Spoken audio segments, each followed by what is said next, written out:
Finally खीर गंगा पहुंच गए। ये सामने खीर गंगा।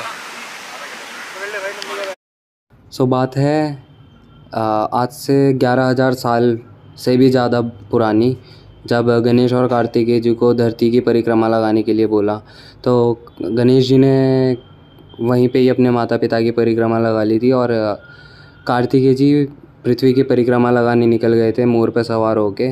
और जब वो घूमते हुए यहाँ पर आए तो उन्होंने देखा कि गणेश जी और माता पार्वती और शिव जी तीनों की तीनों यहाँ पे बैठे हुए हैं। तो वो उनको काफ़ी क्रोध हुआ कि मेरे को तो इन्होंने धरती की परिक्रमा लगाने भेज दिया और गणेश जी को यहीं बैठा रखा है।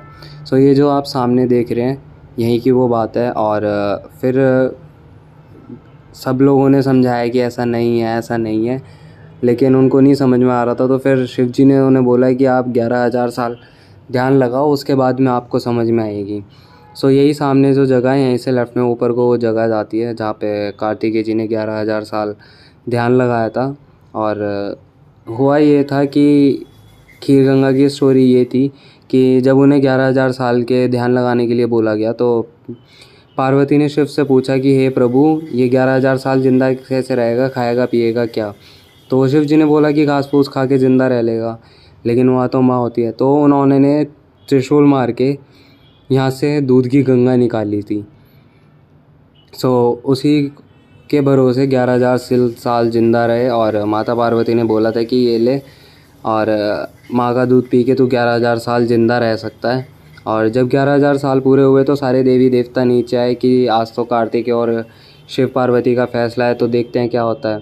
सो जैसे ही सब लोग आए और कार्तिकेय जी ऊपर से नीचे आए तो जैसे ही वो पहुँचे तो तुरंत ही उन्होंने माता पार्वती और शिव जी के पैरों में लेट गए वो कि हे माता, जग के माता पिता, मेरी ही गलत सोच थी, मैंने ही गलत सोचा।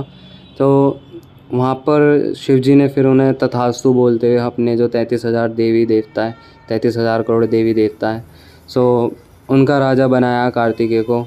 और फिर उसके बाद में सभी लोगों में बात हुई, देवी देवताओं में बात हुई कि ऐसे तो ये कलयुग आने वाला है और ये दूध के लिए बहुत ही ज़्यादा गलत हो जाएगा, दूध का लोग व्यापार करेंगे, लड़ाई झगड़े होंगे, दंगे होंगे। सो इस चीज़ को ध्यान में रखते हुए फिर उन्होंने तो सब लोगों ने डिसाइड किया कि इस चीज़ के लिए परशुराम बेस्ट है। और परशुराम को फिर हिंट दिया गया है कि वहाँ पे ऐसे ऐसे दूध की धारा बह रही है। तो वो देखने आए और जैसे उन्होंने देखा तो उन्होंने घड़ा उठा के वहाँ से दूध निकाला और उसमें थोड़े चावल डाल के खीर बनाई। सो जैसे उन्होंने खीर बनाई और वो उठा के साइड में रख रहे थे तो शक्तियों के कारण उनकी खीर को गिरा दिया गया। तो वो काफ़ी गुस्सा हुए और फिर उन्होंने सभी देवी देवताओं का इकट्ठा करा कि मेरे साथ ऐसे हुआ। तो ब्रह्मा, विष्णु और शिव जी तीनों थे वहाँ पे। उन्होंने बोला कि ऐसा नहीं हो सकता कि कोई आपका खाना गिरा दे, एक बार आप ध्यान लगा के देखो, क्या पता दूध गंगा ने तो नहीं कुछ करा। तो जब उन्होंने ध्यान लगाया तो उन्हें ध्यान लगाने के बाद में दिखा कि एक छोटी सी लड़की थी और वो उन पर हंस रही थी। तो उसको लेकर इसको श्राप दिया गया कि आज से कोई भी तुम्हें दूध गंगा के नाम से नहीं, खीर गंगा के नाम से ही सब लोग जानेंगे। और ये जगह आज के बाद में तीर्थ स्थल के नाम पे होगी, लोग आएंगे और नहाएंगे।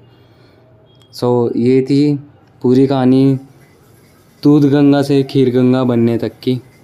सो आई होप आप सभी को अच्छा लगा हो तो शेयर करें।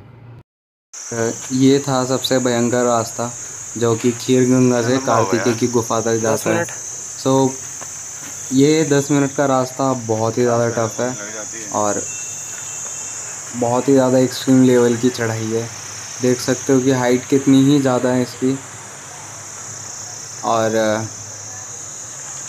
ये है व्यू ऊपर से कार्तिकेय की गुफा के सामने से।